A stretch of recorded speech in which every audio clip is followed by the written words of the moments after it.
it had to happen.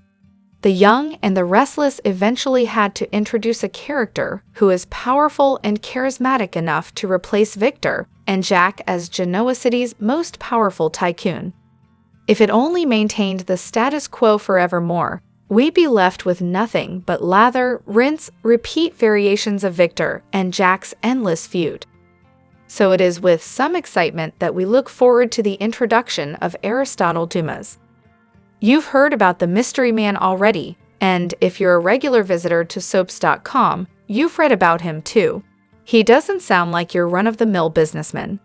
He sounds like he's destined to make a far greater impact than, say, Tucker, who during his return to Genoa City laid a million plots, none of which ever actually hatched. We wouldn't be surprised if Aristotle didn't even bother to go toe-to-toe with Victor and Jack. We imagine he'll be above it all, so wealthy and omnipotent that he's like, "Nah, I don't want your puny companies. I have 204 of my own, thanks." Wouldn't that get Victor's goat? The introduction of Aristotle not only will electrify the canvas with a new mover and shaker, it will give the women of Genoa City, hallelujah, a potential love interest besides their exes. We all assume that Sharon is going to wind up back with Nick. But if she catches Aristotle's eye, would that reunion be as sure of a thing? Similarly, we predict that Phyllis and old flame Billy will rehook up. Aristotle could hang a big all question mark over that rerun, presenting Phyllis with an appealing and intriguingly unknown option.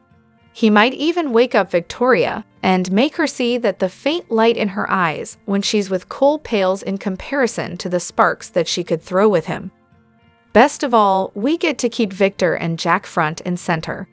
They will just have to grapple with the fact that they are no longer the only, and certainly not the biggest, game in town. Aristotle might even turn Nikki and Diane's heads, just for fun.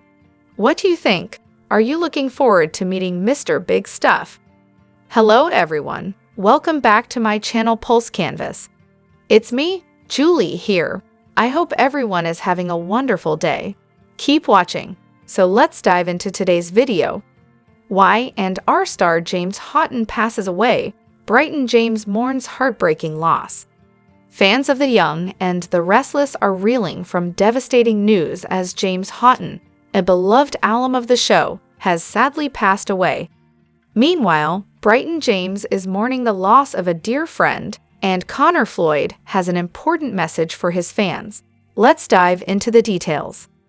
Remembering James Houghton may not be a name immediately recognized by everyone, but his contributions to television were significant. He first gained attention in The Young and the Restless as Greg Foster, Nikki Newman's first husband, a role later taken over by Wings Hauser. Houghton also made an impact as record producer Kenny Ward on Knots Landing. However, his influence extended beyond acting. In 1991, Houghton returned to Y&R, this time as a writer. His talent shined behind the scenes, earning him 4 Daytime Emmy Awards and an impressive 14 nominations. Sadly, on August 27, 2024, Houghton passed away at his home in Encino after battling perineal mesothelioma. The heartbreaking news was shared only recently by his wife, Karen Houghton, via The Hollywood Reporter. He is survived by his wife, sister, 2 children, and a grandson. May he rest in peace. Brighton James mourns the loss of Michelle Trachtenberg. Just when fans thought the grief couldn't deepen, Y&R star Brighton James took to social media to mourn the passing of his dear friend, actress Michelle Trachtenberg. The actress, best known for her roles as Georgina Sparks on Gossip Girl and Dawn Summers on Buffy the Vampire Slayer, tragically passed away at just 39 years old. For Brighton, Michelle was more than a fellow actor, she was a childhood friend. Their careers flourished alongside each other. While Brighton made his mark on Family Matters, Michelle transitioned from daytime television to starring in films like Harriet the Spy. In a touching tribute, Brighton shared a childhood photo of the two on his Instagram story with the caption, "Rest in peace, old friend."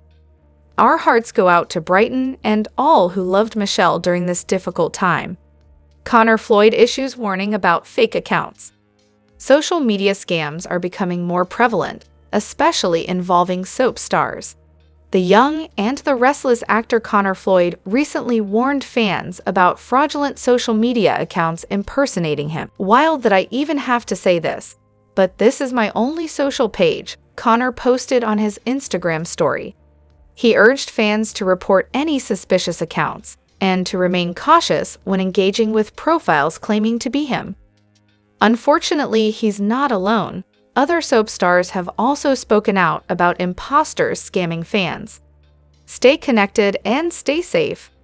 As the Y&R community mourns these heartbreaking losses and remains vigilant against online scams, we encourage fans to stay safe and support one another. Let us know your thoughts in the comments below. Don't forget to like, subscribe, and turn on notifications for more updates on your favorite soap stars.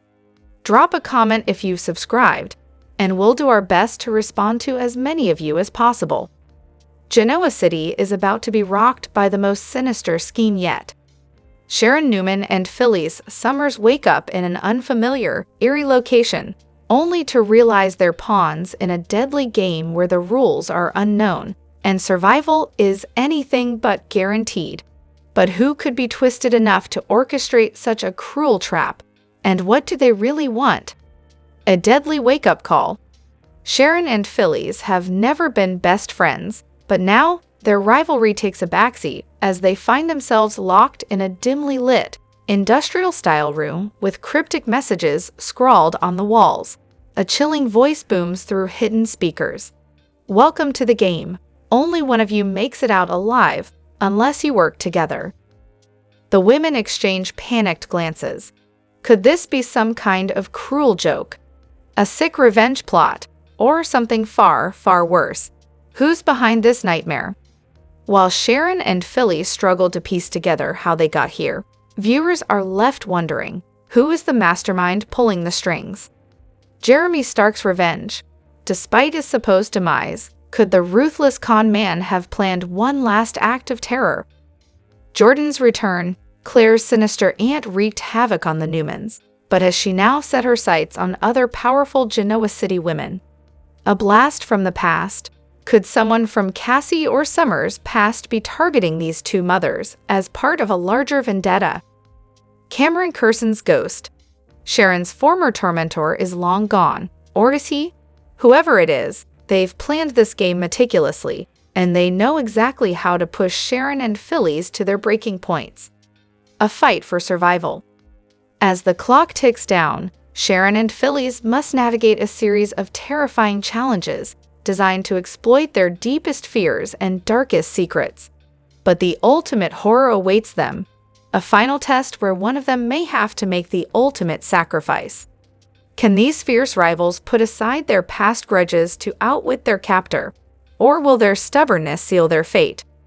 When Adam brings a muffin along with his coffee to a table in crimson lights, Chelsea can hardly believe it. She thought he'd be full after all the stuffed French toast she'd made them this morning. As they tease each other about cheesecake, Connor texts his parents to say he's planning to stay behind after school to try out for the baseball team. Eager to say how proud he is, Adam starts to type a response when Chelsea stops him to discuss it. She points out their son has never played organized baseball before. Players are notoriously ritualistic and do things repetitively. Adam concedes she's right and admires her maternal instincts. Their son texts again to say he really wants to do it. Connor knows that baseball can create some OCD tendencies, but promises not to spit and to use his tools to handle his anxiety. Plus, there's a cute girl on the team, and he needs an excuse to be around her. Chelsea decides to tell their son to go for it. With Connor, we hit a home run, she declares. As they join hands, Billy arrives and spots them. The parents chat about their son's chances until Billy interrupts. The three of them chat about Connor and his love of sports. Billy offers to ask Johnny and Katie to go to the batting cages with him. As Billy orders coffee, Adam asks him if today is the day he'll be officially launching his attack on Newman Media. The Abbott suggests that he's the victim of misinformation. The Newman brags that any challenge he mounts to him is doomed. He's sure this is all about him and that Billy's hatred of him drives all he does. Admitting he used to think that way, Billy claims he no longer does and his company will be the antithesis of Newman Media. His new company cares about the truth and will be the source of relevant information. Chelsea begins fidgeting as the men insult each other. Billy declares that he is done with being a victim and being reactive. Unlike Adam, he plans to use his privilege to do good in the world. "I found my voice, and it's an optimistic one," Billy insists. That only makes Adam more sarcastic. Phyllis is the first person he thinks of when he thinks of the power of positivity. Billy accuses him of just looking for a rise and Chelsea tells the men to stop this. He declares that his company is ready to launch and the sky will be the limit. Adam jokes they can leave that story to Newman Publishing so they can figure out if it's fact or fantasy. Once Adam walks off to take a call, Billy tells Chelsea that Adam started that. He is sure she's tired of all the bickering and wonders how Adam learned about the company. She assumes the information came from Victor. Billy tells her he's moved on from his vendetta against the Newmans. She's happy to hear that. They discuss her now sharing an address with Adam. He notes they were holding hands when he walked in and then apologizes for crossing the line. When he asks about whether her getting close to Adam again is really about Connor, he adds that he doesn't want her to get hurt. They discuss his moving on with Sally. Billy explains that they are good together and having fun. He urges her to be careful with Adam and repeats that his new company has nothing to do with the Newmans. She appreciates that he cares, but she can look after herself. She's made her boundaries very clear with Adam. Returning, Adam asks Billy why he hasn't left. Is there some other area of his life he wants to stick his nose into? Billy insists he only came in to grab coffee and points out that Adam came after him with an axe to grind. Once Billy takes off, Chelsea asks Adam why he had to be so aggressive. Billy started it, he complains. She thinks he's taking this too personally. Adam heard her telling Billy that she was setting boundaries with him. He insists this is none of Billy's business. He's a loser and his new business venture will fail. If he believes that, Chelsea wonders why he's acting so threatened. Frustrated, Adam claims he's not threatened. He only wishes that Billy would find some other industry to fall flat in. She urges him to drop the family feud and focus on her. Apologetic, Adam explains that Billy gets under his skin, and he thinks Billy uses her to do that. Chelsea suggests that Billy's decisions rarely have anything to do with Adam. He has a past in media, so none of this should be a surprise. Adam complains that Billy has always hated him for what happened in Baltimore, and that's why he went after Sally. Is that what this is really about? She asks. She thought he claimed he was over her. Adam points out she's defending her ex. Is she over Billy? Chelsea hates to see them attacking each other. She cares about Billy just as he does about Sally. If we're going to move forward, we have to stop accusing each other of not moving on, she says. Adam agrees to that. Putting his hand on hers, he says he doesn't want old business to distract him from what's new with them. She pulls away her hand and reminds him that none of that is settled. Chelsea believes they have a chance but have to keep their eye on the ball. Victor trashes Billy to Jack. As Nikki and Victor settle at a table in the dining room of the athletic club, Jack and Diane enter. Nikki and the Abbotts are civil, and Diane compliments Victor on how well he's recovered from being shot. When Jack explains they are staying at the club due to redecorating at the Abbott manse, Victor assumes they must have been inspired by his renovation of the ranch. Before Jack and his wife can walk away, Victor asks for a word. What delusion inspired you to encourage your idiot brother to compete with Newman Media? He asks. Jack wonders where he gets his information from. Diane suggests that he focus on healing instead of taking shots at her family. Lacing his fingers, Victor says he's looking forward to the spectacle of Billy going down in flames while squandering Jack's money. This will be yet another stain on John Abbott's great reputation.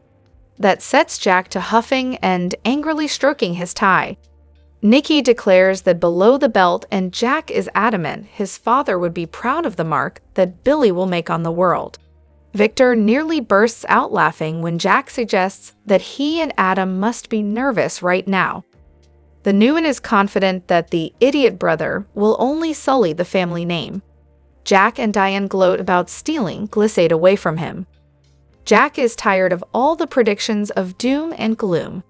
Sitting up, the mustache warns that they can work on patching the facade of the house all they want, but soon the entire Abbott house will lie in ruins. Nikki tries to end this conversation, which results in trading barbs with Diane. Jack tries to end it next by proposing that they make a pact. "Are you high on pills again?"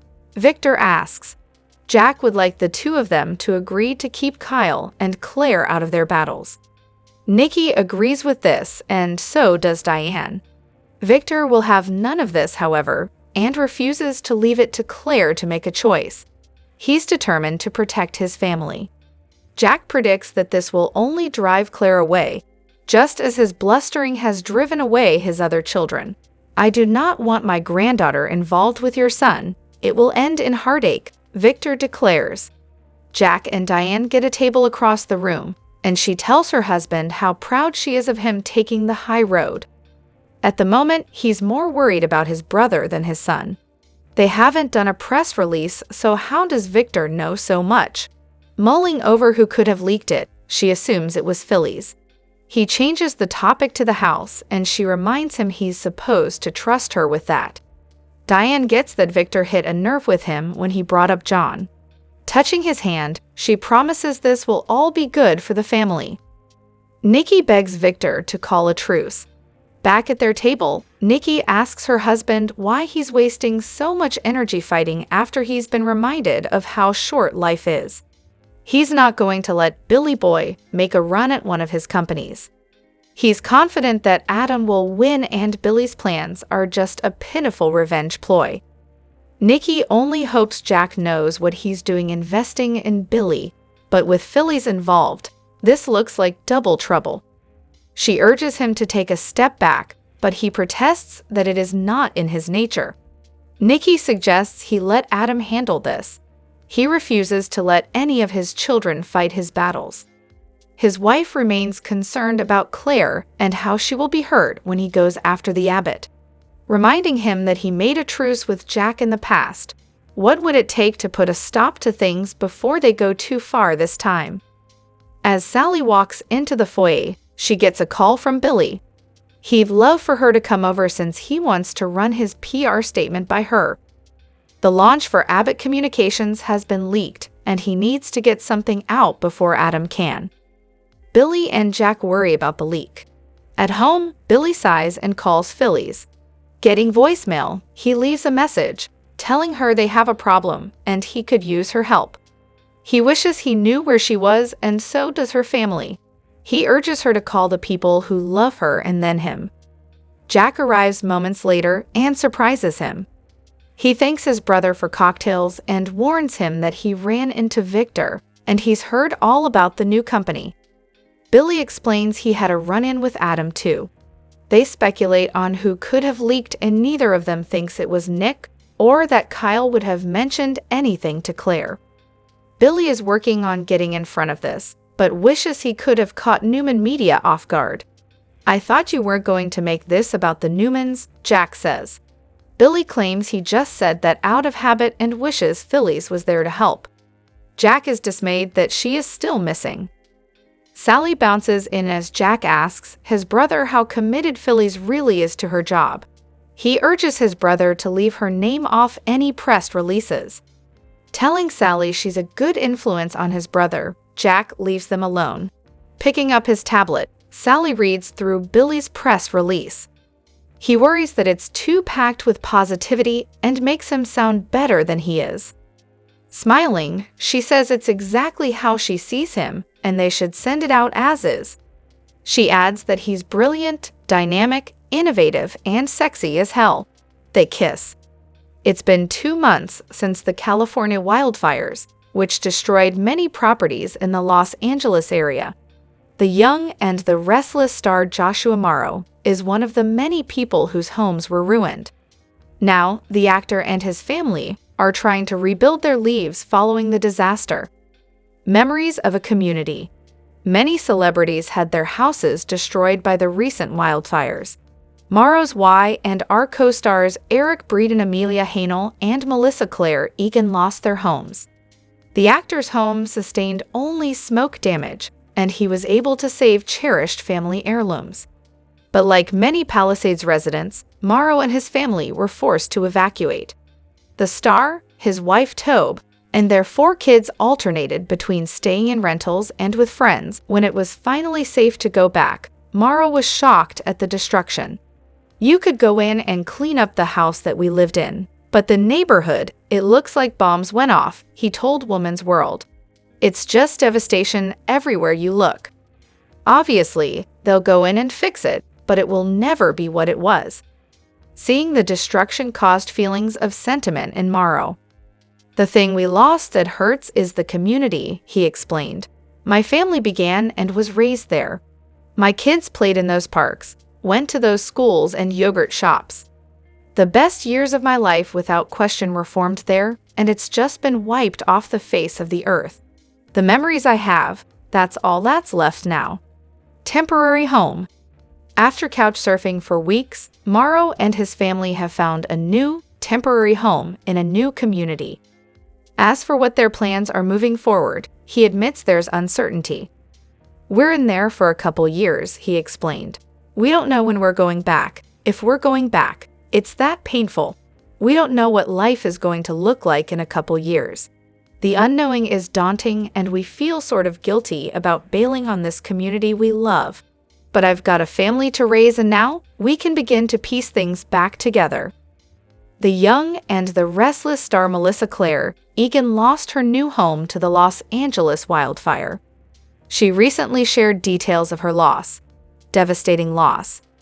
Egan took to her Instagram stories to reveal that her new home burned down in the fires, which have devastated the region, burning thousands of structures. She wrote, "Thank you so much to everyone for reaching out. We are safe. Thank God. All that matters.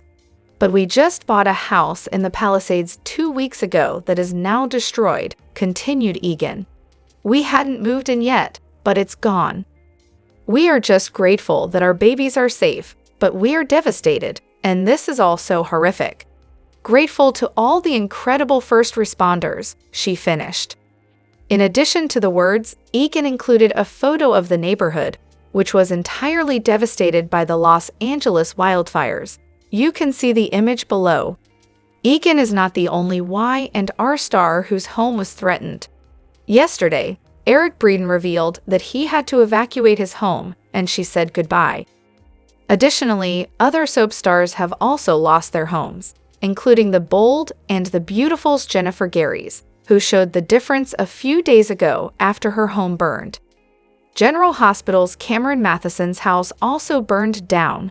Matheson gave a deep dive into what he lost in the fire.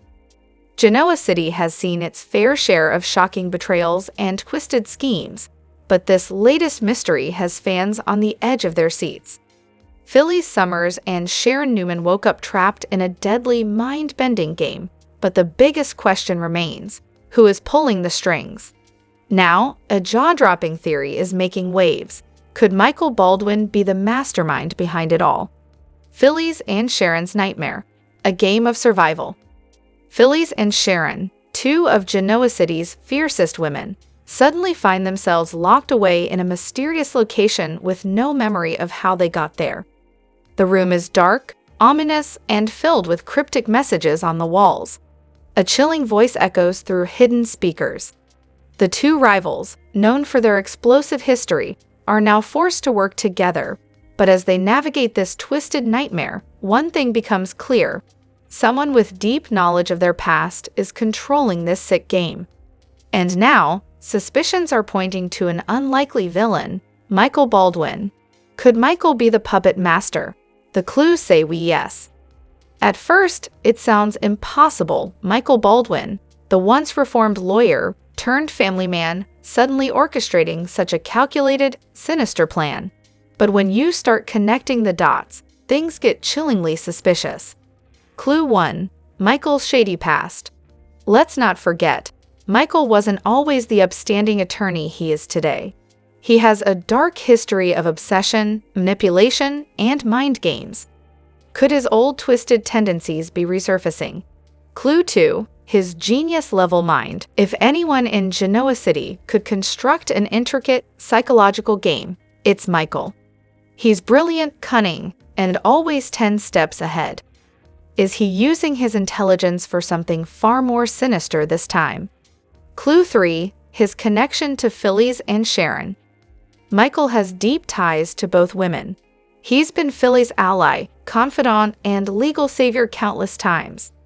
He's also tangled with Sharon through various legal battles and personal entanglements. Could this game be his way of testing them or punishing them?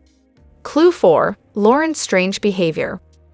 Fans have noticed Lauren Fenmore acting nervous and distracted lately.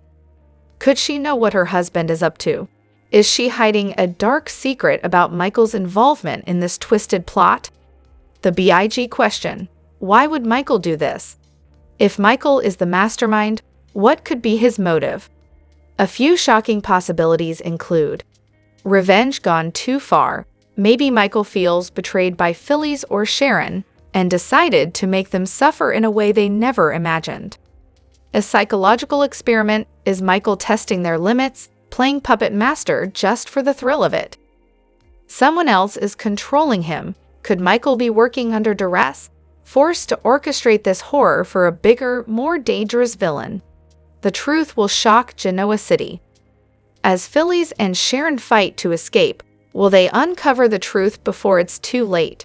And if Michael really is behind this, can they outsmart a criminal mastermind, or will they fall right into his trap? Genoa City has seen its fair share of jaw-dropping twists, but nothing could have prepared fans for this latest bombshell. The Young and the Restless just pulled off a stunning reveal that has left viewers gasping. Phyllis Summers and Sharon Newman have been abducted, but their captor is someone no one saw coming. A chilling disappearance. It all started when Phyllis and Sharon, two women with a tangled history of rivalry, suddenly vanished without a trace. At first, many suspected that Phyllis, known for her scheming ways, had orchestrated her own disappearance. After all, it wouldn't be the first time she faked her way out of trouble. But as days passed and neither woman resurfaced, concern turned to fear. Nick Newman and Chance Chancellor teamed up to investigate, determined to uncover the truth. Clues were scarce, and with no ransom demand, the mystery only deepened. Were they being targeted for revenge? If so, by whom?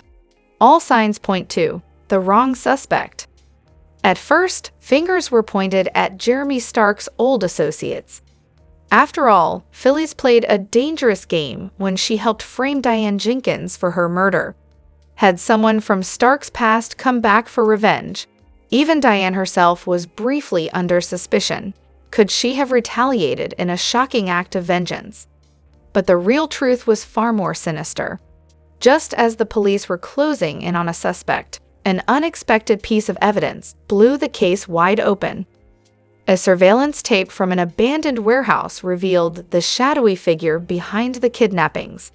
And when their identity was finally exposed, the entire town was left reeling. The face behind the mask, a shocking reveal. Brace yourself, because the mastermind behind Phyllis and Sharon's abduction is none other than Cameron Curson. That's right, Sharon's terrifying stalker, long thought to be dead, is back and more dangerous than ever. For longtime fans, Cameron Curson was the nightmare that almost destroyed Sharon's life years ago. He tormented her, manipulated her, and even faked his own death. Now he's returned to finish what he started. But why target Phyllis too? Is she merely collateral damage, Or does Cameron have a deeper vendetta against both women? What's next? A desperate fight for survival. Now that Cameron has been unmasked, the real terror begins.